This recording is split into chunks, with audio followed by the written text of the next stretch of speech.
মিনু সাক্ষর কাছে গিয়ে হাত জোর করে বলে, বাবা সাক্ষ্য, তুমি আমার মেয়েকে বাঁচাও।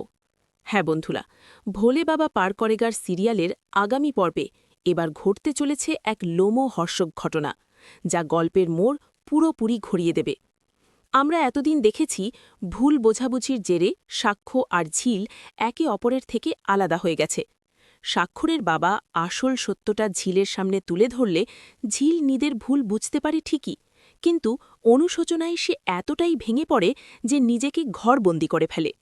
গল্পের ঠিক এই মোড়েই এন্ট্রি নেন মিনু। মেয়ের এই করুণ অবস্থা দেখে আর স্থির থাকতে পারেননি তিনি। সোজা চলে যান সাক্ষরের অফিসে। সেখানে গিয়েই সকলের সামনে হাত জোর করে কান্নায় ভেঙে পড়েন মিনু। তিনি চিৎকার করে বলে ওঠেন, বাবা সাক্ষ্য, তুমি আমার মেয়েকে বাঁচাও, ও নিজেকে শেষ করে দেবে। মিনুর মুখে এমন কথা শুনে আকাশ থেকে পড়ে সাক্ষ্য।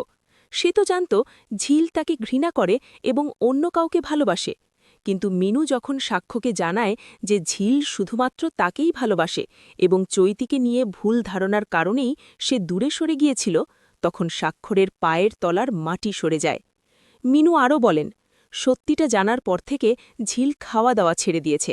ও বোধহয় আর বাঁচবে না বাবা। এই কথা শোনার পর সাক্ষ্য আর এক মুহূর্তও দেরি করে না। অতীতের সব অভিমান ভুলে সে মিনুর সঙ্গেই ঝিলের কাছে ছুটে যাওয়ার সিদ্ধান্ত নেয়। অন্যদিকে সাক্ষরের বাবাও ছেলেকে সাহস দেন যাতে সে তার ভালোবাসাকে ফিরিয়ে আনতে পারে। এখন দেখার বিষয়, সাক্ষ্য কি সময় মতো পৌঁছে ঝিলকে এই মানসিক অবসাদ থেকে বাঁচাতে পারবে, নাকি অভিমানের দেওয়াল তাদের আবারও আলাদা করে দেবে। টান টান উত্তেজনার এই পর্বটি মিস করবেন না। ভিডিওটি ভালো লাগলে চ্যানেলটি সাবস্ক্রাইব করতে ভুলবেন না।